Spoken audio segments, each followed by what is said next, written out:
ਕਹਿੰਦੇ ਪਏ ਸਨ ਕਿ ਜੀ ਬਿਗ ਬੈਸ਼ ਲੀਗ ਘੱਟ ਤੇ ਪੀਐਸਐਲ ਲੀਗ ਜ਼ਿਆਦਾ ਲੱਗਦੀ ਪਈ ਸੀ ਤੇ ਸਾਡੇ ਨਾਲ ਮੁਜ਼ਾਹਿਰ ਅਵਾਨ ਸਾਹਿਬ ਮੌਜੂਦ ਨੇ। ਮੁਜ਼ਾਹਿਰ ਸਾਹਿਬ, ਤੁਸੀਂ ਤੇ ਫਿਰ ਤਾਰੀਫਾਂ ਦੇ ਪੁੱਲ ਬੰਦੇ ਪਏ ਸੀਗੇ ਕਿ ਜੀ ਬਾਬਰ ਆਏਗਾ, ਇਹ ਹੋ ਜਾਏਗਾ। ਬੇਸ਼ੱਕ ਉਹਦੇ 30,000 ਜਿਹੜੇ ਫੋਲੋਅਰਸ ਵਧੇ ਨੇ ਸਿਡਨੀ ਸਿਕਸਰਸ ਦੇ, ਤੇ ਤੁਸੀਂ ਕੀ ਸਮਝਦੇ ਹੋ ਕੀ ਵਜ੍ਹਾ ਹੋ ਸਕਦੀ ਹੈ ਬਾਬਰ ਦੀ ਇਹ ਖਰਾਬ ਪਰਫਾਰਮੈਂਸ ਦੀ? जी मुफाज भाई बिल्कुल सही कह रहे हो। मैं तो बड़ा खुश सी कि बाबर आजम बिग बैश के अंदर अच्छा परफॉर्म करेंगे, लेकिन ए दो परफॉर्मेंस के अंदर जो उन्होंने परफॉर्म किया है बिल्कुल ही आवाम ਨੂੰ ਵੀ ਡਿਸਪਾਇੰਟ ਕੀਤਾ, ਆਪਣੇ ਫੈਨਸ ਨੂੰ ਵੀ ਡਿਸਪਾਇੰਟ ਕੀਤਾ।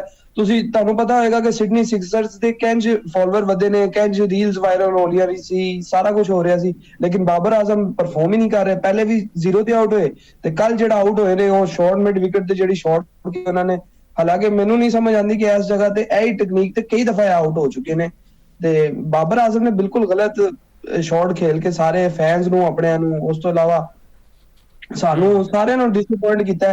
ਕਿ ਅਸੀਂ ਤੇ ਇਹੀ ਸੋਚ ਰਹੇ ਸੀ ਕਿ ਅੱਛਾ ਪਰਫਾਰਮ ਕਰਨਗੇ, ਇਹਨਾਂ ਦੀ ਬੈਟਿੰਗ ਅੱਛੀ ਹੋਏਗੀ ਜਿਹਦੇ ਨਾਲ ਸਾਨੂੰ T20 ਵਰਲਡ ਕੱਪ ਦੇ ਅੰਦਰ ਵੀ ਇਹਨਾਂ ਦੀ ਪਰਫਾਰਮੈਂਸ ਨਜ਼ਰ ਆਏਗੀ, ਲੇਕਿਨ ਜੋ ਇਹ ਕਰਦੇ ਪਏ ਨੇ ਇਹਦੇ ਨਾਲ ਤੇ ਸਾਨੂੰ ਸਮਝ ਨਹੀਂ ਆ ਰਿਹਾ ਕਿ ਕੀ ਕਰਨਗੇ T20 ਵਰਲਡ ਕੱਪ ਦੇ ਅੰਦਰ।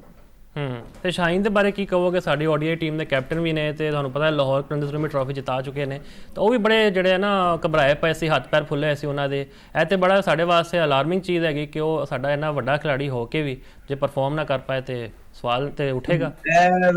ਜੋ ਸ਼ਾਹੀਨ ਅਫਰੀਦੀ ਸਾਹਿਬ ਨੇ ਕੀਤਾ ਹੈ ਉਹ ਵੈਸੇ ਬਹੁਤ, ਕੋਈ ਵੀ ਪ੍ਰਾਈਮ ਬੋਲਰ ਜਾਂ ਕੋਈ ਵੀ ਸੀਨੀਅਰ ਬੋਲਰ, ਤੁਸੀਂ ਇੱਕ ਸੀਨੀਅਰ ਬੋਲਰ ਹੈਗੇ ਹੋ, ਤੁਹਾਡਾ ਬਣਦਾ ਹੀ ਨਹੀਂ ਇੱਕ ਓਵਰ ਦੇ ਅੰਦਰ 3 9 ਕਰਾਣਾ ਹੈ। ਕਿੱਥੇ ਤੁਸੀਂ ਇੰਟਰਨੈਸ਼ਨਲ ਕ੍ਰਿਕਟ ਖੇਲਦੇ ਹੋ, ਲੀਗ ਕ੍ਰਿਕਟ ਹੈਗੀ ਹੈ, ਲੀਗ ਕ੍ਰਿਕਟ ਦੇ ਅੰਦਰ ਇਹੋ ਜਿਹਾ ਬਸ ਬਿਲਕੁਲ ਡਿਸਪਾਇੰਟਡ ਕਰਤਾ ਸਾਰਿਆਂ ਨੇ ਕਿ ਯਾਰ ਦੇਖੋ ਤੁਸੀਂ ਵਨਡੇ ਟੀਮ ਦੇ ਕੈਪਟਨ, ਉਸ ਤੋਂ ਇਲਾਵਾ ਤੁਸੀਂ T20 ਦੇ ਵੀ ਕੈਪਟਨ ਰਹੇ ਹੋ, ਉਸ ਤੋਂ ਇਲਾਵਾ ਤੁਸੀਂ ਲਾਹੌਰ ਕਲੰਦਰ ਦੇ ਅੰਦਰ ਕੈਪਟਨ ਹੋ, ਹਰ ਤਰਫ ਸਾਰਾ ਕੁਝ ਤੁਸੀਂ ਕਰਦੇ ਪਏ ਹੋ, ਲੇਕਿਨ ਫਿਰ ਵੀ ਤੁਸੀਂ ਜੋ ਕਰਦੇ ਪਏ ਹੋ ਮਤਲਬ 3 ਫੁੱਲ ਟਾਸਾ, ਯਾਰ ਕੋਈ ਵੀ ਆਮ ਛੋਟਾ ਬੋਲਰ ਵੀ ਹੋਏ ਉਹ ਫੁੱਲ ਟਾਸ ਬਿਲਕੁਲ ਹੀ ਗਲਤ ਹੈਗਾ ਕਿ ਉਹਦੇ ਤੋਂ ਪਤਾ ਚੱਲਦਾ ਕਿ ਯਾਰ ਤੁਹਾਡੇ ਬੋਲਿੰਗ ਸਕਿੱਲ ਹੀ ਖਤਮ ਹੋ ਚੁੱਕੇ ਨੇ, ਨਾ ਤੁਹਾਡੇ ਕੋਲ ਯਾਰਕ ਹੋ ਰਿਹਾ, ਨਾ ਤੁਸੀਂ ਬਾਉਂਸ ਕਰ ਰਹੇ ਹੋ। ਹਾਰਿਸ ਰੌਫ ਕਿਉਂ ਆਸਟ੍ਰੇਲੀਆ ਦੇ ਅੰਦਰ ਕਾਮਯਾਬ ਹੁੰਦੇ ਨੇ? ਬਾਉਂਸ ਹੀ ਕਰਦੇ ਨੇ, ਬਾਉਂਸ ਕੱਢਦੇ ਨੇ, ਤੁਸੀਂ ਸਿੱਧੀਆਂ ਫੁੱਲ ਟਾਸਾਂ ਕਰਾ ਰਹੇ ਹੋ, ਬਿਲਕੁਲ ਗਲਤ ਹੈਗਾ।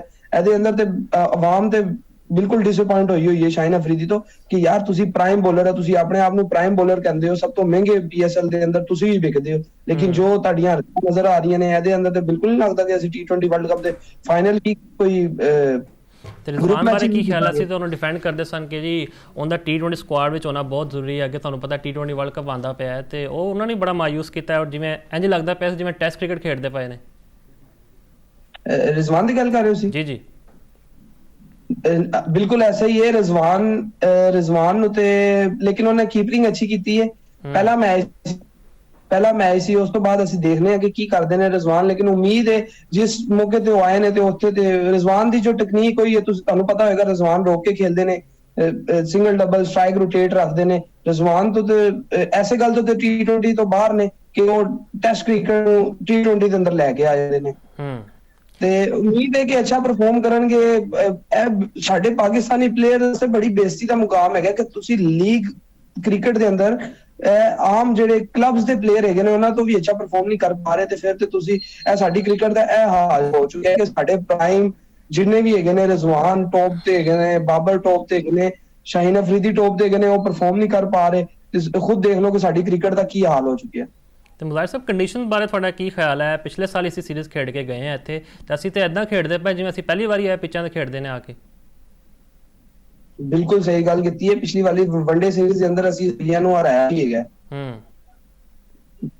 ਤੇ ਸਮਝ ਨਹੀਂ ਆ ਰਹੀ, ਜਾਂ ਤੇ ਇਹਨਾਂ ਦੀ ਟੈਕਨੀਕ ਦਾ ਮਸਲਾ ਹੋਇਆ ਜਾਂ ਤੇ ਇਹ ਕੋਈ ਜ਼ਿਆਦਾ ਹੀ ਓਵਰ ਕੌਨਫੀਡੈਂਟ ਹੋਏ ਨੇ ਕਿ ਜੀ ਅਸੀਂ ਆ ਗਏ ਹਾਂ ਤੇ ਬਿਗ ਬੈਸ਼ ਨੂੰ 4 ਚੰਨ ਲੱਗ ਗਏ ਨੇ, ਇਹ ਹੋ ਗਿਆ ਜਾਂ ਉਹ ਲੈਟਰਮ ਪਟਰਮ ਜੋ ਵੀ ਗੱਲ ਹੈਗੀ ਹੈ। ਗੱਲ ਅਸਲ ਇਹ ਹੈਗੀ ਹੈ ਜਦੋਂ ਤੁਸੀਂ ਪਰਫਾਰਮ ਨਹੀਂ ਕਰੋਗੇ ਤੁਹਾਡੇ ਨਾਂ ਦੇ ਨਾਲ ਸਾਡੇ ਪਾਕਿਸਤਾਨ ਦਾ ਨਾਂ ਵੀ ਥੱਲੇ ਆਏਗਾ ਕਿ ਯਾਰ ਇਹ ਕੈਸੇ, ਇਹ ਉਹਨਾਂ ਦੇ ਪ੍ਰਾਈਮ ਬੋਲਰ ਹੈਗੇ ਨੇ ਜਾਂ ਉਹਨਾਂ ਦੇ ਪ੍ਰਾਈਮ ਬੈਟਸਮੈਨ ਨੇ ਕਿ ਇਹ ਪਰਫਾਰਮ ਕਰਦੇ ਪਏ ਨੇ। ਬਾਬਰ ਆਜ਼ਮ ਕੁਝ ਨਹੀਂ ਕਰ ਰਹੇ, ਸ਼ਾਹੀਨ ਅਫਰੀਦੀ ਕੁਝ ਨਹੀਂ ਕਰ ਰਹੇ, ਰਿਜ਼ਵਾਨ ਕੁਝ ਨਹੀਂ ਕਰ ਰਹੇ, ਸਿਰਫ ਇੱਕ ਬੰਦਾ ਹੈਗਾ ਜਿਹਨੂੰ ਅਸੀਂ ਟੀਮ ਤੋਂ ਬਾਹਰ ਕੀਤਾ ਹੋਇਆ, ਉਹਦੇ ਉੱਤੇ ਬਾਰ-ਬਾਰ ਆਈ ਗੱਲਾਂ ਹੁੰਦੀਆਂ ਜੀ ਉਹ ਆਏਗਾ ਤੇ ਕੈਪਟਨ ਬਣ ਜਾਏਗਾ। ਫਿਰ ਸ਼ਦਾਬ ਨੇ ਕਿ ਇਨਿੰਗਸ ਅੱਛੀ ਖੇਲੀ ਹੈ, ਉਸ ਤੋਂ ਇਲਾਵਾ ਤੇ ਮੈਨੂੰ ਕੋਈ ਵੀ ਪਾਕਿਸਤਾਨੀ ਪਲੇਅਰ ਅੱਛਾ ਪਰਫਾਰਮ ਕਰਦਾ ਨਜ਼ਰ ਨਹੀਂ ਆਇਆ। ਤੇ ਇਹੀ ਜਿਹੜੇ ਬੰਦੇ ਬਾਹਰ ਜੇ ਅਸੀਂ ਵੇਖੀਏ ਤੇ ਉਹ ਰੀਹੈਬ ਤੋਂ ਬਾਅਦ ਵਾਪਸ ਆਏ ਨੇ, 2 ਮਾਹ ਤੱਕ ਕੋਈ ਪਰਫਾਰਮੈਂਸ ਸੀ, ਬੱਲਾ ਖਮੋਸ਼ ਸਨ ਉਹਨਾਂ ਦਾ ਵੀ, ਤੇ ਉਹਨਾਂ ਨੇ ਵੀ 34 ਰਨਸ ਦੀ ਇਨਿੰਗਸ ਖੇਡੀ, ਫਿਰ 2 ਵਿਕਟਾਂ ਲਈਆਂ। ਤੇ ਤੁਹਾਨੂੰ ਲੱਗਦਾ ਹੈ ਕਿ ਹੁਣ ਜਿਹੜਾ ਮੁਸਤਕਬਲ ਵਿੱਚ, ਕਿਉਂਕਿ ਹਜੇ ਤੁਹਾਨੂੰ ਪਤਾ ਕੈਪਟਨ ਦਾ ਅਨਾਉਂਸ ਨਹੀਂ ਹੋਇਆ, ਤੇ ਕੋਈ ਸਰਪ੍ਰਾਈਜ਼ ਲੱਭ ਜਾਏ ਕਿ ਸ਼ਾਦਾਬ ਐਜ਼ ਅ ਕੈਪਟਨ ਸਾਨੂੰ ਨਜ਼ਰ ਆਵਣ? ਕੈਪਟਨਸੀ ਤੇ ਚੇਂਜ ਨਹੀਂ ਹੋਣੀ ਚਾਹੀਦੀ, ਜੋ ਮੈਂ ਕਹਿਣਾ ਚਾਹ ਰਿਹਾ। ਬਾਕੀ ਸ਼ਾਬਾਬ ਨੂੰ ਟੀਮ ਚ ਹੋਣਾ ਚਾਹੀਦਾ ਲੇਕਿਨ ਇੱਕ ਪਰਫਾਰਮੈਂਸ ਨਾਲ ਕੁਝ ਨਹੀਂ ਹੁੰਦਾ, ਕੰਟੀਨਿਊਸਲੀ ਪਰਫਾਰਮ ਕਰਨਗੇ ਤੇ ਪਤਾ ਚੱਲੇਗਾ। ਲੇਕਿਨ ਉਮੀਦ ਹੈ ਕਿ ਸ਼ਾਦਾਬ ਅੱਛਾ ਖੇਲ ਰਹੇ ਨੇ ਮਿਡਲ ਆਰਡਰ ਦੇ ਵਿੱਚ, ਠੀਕ ਹੈ ਸ਼ਾਦਾਬ ਜੈਸੇ ਬੈਟਸਮੈਨ ਦਾ ਹੋਣਾ ਜ਼ਰੂਰੀ ਹੈ। ਅੱਛਾ ਉਹਨੇ ਪਰਫਾਰਮ ਕੀਤਾ ਹੈ, ਜਦੋਂ ਉਹਨਾਂ ਨੇ 34 ਰਨ ਦੀ ਇਨਿੰਗ ਖੇਲੀ ਹੈ, ਨਾਲ ਉਹਨਾਂ ਨੇ ਵਿਕਟਸ ਵਗੈਰਾ ਲਿੱਤੀਆਂ ਨੇ, ਫੀਲਡਿੰਗ ਵਗੈਰਾ, ਇਹਦੇ ਤੋਂ ਪਤਾ ਚੱਲ ਰਿਹਾ ਕਿ ਉਹ ਟੀਮ ਦੇ ਅੰਦਰ ਵਾਪਸ ਆ ਸਕਦੇ ਨੇ। ਉਮੀਦ ਹੈ ਕਿ ਸ਼ਾਦਾਬ ਅਗਰ ਵਾਪਸ ਆਉਂਦੇ ਨੇ ਤਾਂ ਠੀਕ ਹੈ, ਟੀਮ ਹੋ ਜਾਏਗੀ।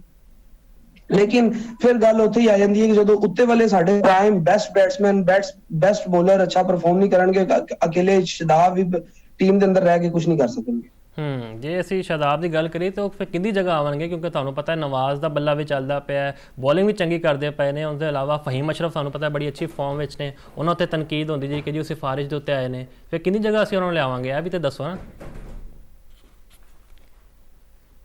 ਜਿਨ੍ਹਾਂ ਨੇ ਲਿਆਣਾ ਹੈ ਉਹਨਾਂ ਨੇ ਤਾਂ ਫਿਰ ਕਿਸੇ ਨਾ ਕਿਸੇ ਲੈ ਹੀ ਆਣਾ ਹੈ, ਤੁਸੀਂ ਵੀ ਬਿਹਤਰ ਜਾਣਦੇ ਹੋ ਫਾਜ਼ ਭਾਈ।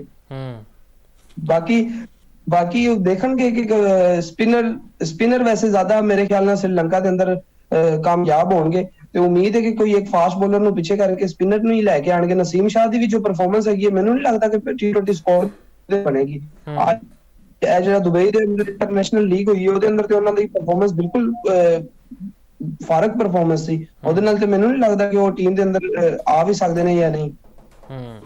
ਨਸੀਮ ਸ਼ਾਹ ਦੀ ਫਿਟਨੈਸ ਉੱਤੇ ਸਵਾਲਾਤ ਕਿਉਂ ਨੇ? ਉਹ ਇੰਟਰਨੈਸ਼ਨਲ ਲੀਗ T20 ਵੀ ਖੇਡਦੇ ਪਏ ਨੇ, ਉੱਥੇ ਜਾ ਕੇ ਇਹਨਾਂ ਦੀ ਫਿਟਨੈਸ ਠੀਕ ਹੋ ਜਾਂਦੀ ਤੇ ਪਾਕਿਸਤਾਨ ਵੱਲੋਂ ਜਦੋਂ ਖੇਡਦੇ ਨੇ ਵੈਸੇ ਹੀ ਘਬਰਾ ਜਾਂਦੇ ਆ। ਕਦੀ ਅਸੀਂ ਵੇਖ ਰਹੇ ਹਾਂ ਕਿ ਇਹਨਾਂ ਦੀ ਫਿਟਨੈਸ ਦੇ ਮਸਲੇ ਨੇ, ਕਦੀ ਠੀਕ ਹੈ ਨਾ ਸਾਹ ਫੁੱਲ ਜਾਂਦੇ ਨੇ, ਇਹ ਕੀ ਵਜ੍ਹਾ ਹੈ? ਅਸਲ 'ਚ ਸੀਨ ਇਹ ਹੈਗਾ ਕਿ ਜਿਹੜੀ ਲੀਗ ਕ੍ਰਿਕਟ ਹੈਗੀ ਉਹ ਇੰਟਰਨੈਸ਼ਨਲ ਕ੍ਰਿਕਟ ਤੋਂ ਥੋੜੀ ਚੇਂਜ ਹੈ, ਉਹਦੇ ਅੰਦਰ ਥੋੜੀ ਫਾਸਟ ਪੇਸ ਥੋੜਾ ਇਸ ਤਰ੍ਹਾਂ ਸੀਨ ਹੈ। ਇੰਟਰਨੈਸ਼ਨਲ ਪਲੇਅਰ ਵੀ ਨਹੀਂ ਹੁੰਦੇ, ਮਤਲਬ ਕਿ ਪਿਚਸ ਉਸ ਹਿਸਾਬ ਨਾਲ ਨਹੀਂ ਬਣਾਈਆਂ ਜਾਂਦੀਆਂ, ਜਿਹਦੀ ਵਜ੍ਹਾ ਤੋਂ ਪਰਫਾਰਮ ਕਰ ਜਾਂਦੇ ਨੇ ਜਾਂ ਕਦੀ ਅੱਛਾ ਆਪਣਾ ਦਿਖਾ ਦਿੰਦੇ ਨੇ।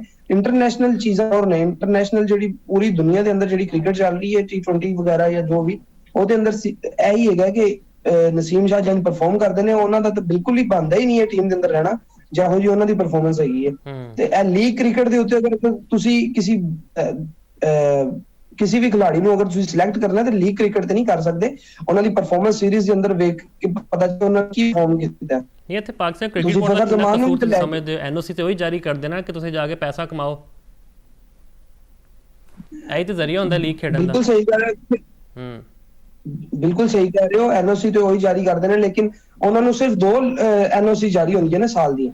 ਉਹਦੇ ਅੰਦਰ ਸੀਨ ਇਹੀ ਹੈਗਾ ਕਿ ਚਲੋ ਕ੍ਰਿਕਟਰ ਅਗਰ ਤੇ ਕੋਈ ਸੀਰੀਜ਼ ਵਗੈਰਾ ਦੇ ਅੰਦਰ ਨਹੀਂ ਹੈਗੇ, ਨਾਲ ਆਪਣਾ ਫਾਰਮ 'ਚ ਵੀ ਰਹਿਣ, ਨਾਲ ਆਪਣਾ ਪ੍ਰੈਕਟਿਸ ਵੀ ਕਰਦੇ ਰਹਿਣ ਲੀਗ ਕ੍ਰਿਕਟ ਖੇਲ ਕੇ। ਐਸਾ ਵੀ ਤੇ ਹੁੰਦਾ ਹੈ ਅਗਰ ਤੁਸੀਂ ਇੱਕ ਅਰਸਾ ਤੱਕ ਕ੍ਰਿਕਟ ਛੋੜ ਦਿਓ ਤੇ ਉਸ ਤੋਂ ਬਾਅਦ ਤੁਸੀਂ ਅੱਛਾ ਪਰਫਾਰਮ ਨਹੀਂ ਕਰ ਸਕਦੇ। ਪ੍ਰੈਕਟਿਸ ਜਾਰੀ ਰੱਖਣ ਵਾਸਤੇ ਵੀ NOC ਜਾਰੀ ਕਰ ਦਿੰਦੇ ਨੇ, ਲੀਗ ਕ੍ਰਿਕਟ ਖੇਲੋ, ਸਾਰਾ ਕੁਝ ਠੀਕ ਹੈ। ਅਗਰ ਤੁਸੀਂ ਟੀਮ ਦੇ ਅੰਦਰ ਨਹੀਂ ਹੈ ਤਾਂ ਤੁਸੀਂ ਦੂਸਰੀ ਤਰਫ ਉਹ ਕ੍ਰਿਕਟ ਖੇਡ ਕੇ ਪਾਕਿਸਤਾਨ ਦਾ ਨਾਮ ਰੋਸ਼ਨ ਕਰੋ। ਲੇਕਿਨ ਜੋ ਇਹ ਕਰਦੇ ਪਏ ਨੇ ਲੀਗ ਕ੍ਰਿਕਟ ਦੇ ਅੰਦਰ, ਤਾਂ ਮੈਨੂੰ ਤੇ ਨਹੀਂ ਲੱਗਦਾ ਪਿਆ ਕਿ ਇਹ ਕੋਈ ਨਾਂ ਰੋਸ਼ਨ ਕਰ ਰਹੇ ਨੇ, ਸਗੋਂ ਨਾਂ ਡੁਬੋਂਦੇ ਪਏ ਨੇ ਸਾਡਾ ਪਾਕਿਸਤਾਨ ਦਾ, ਸਾਡੀ ਟੀਮ ਦਾ। ਕਿ ਕੈਸੇ ਇੱਕ ਦੌਰ ਹੁੰਦਾ ਸੀ, ਪਤਾ ਚੱਲਦਾ ਸੀ ਕਿ ਪਾਕਿਸਤਾਨੀ ਬੋਲਰਸ ਨੇ, ਪਤਾ ਚੱਲਦਾ ਸੀ, ਲੋਕ ਦੇਖਦੇ ਸੀ ਕਿ ਯਾਰ ਪਾਕਿਸਤਾਨੀ ਬੋਲਰਸ ਨੇ।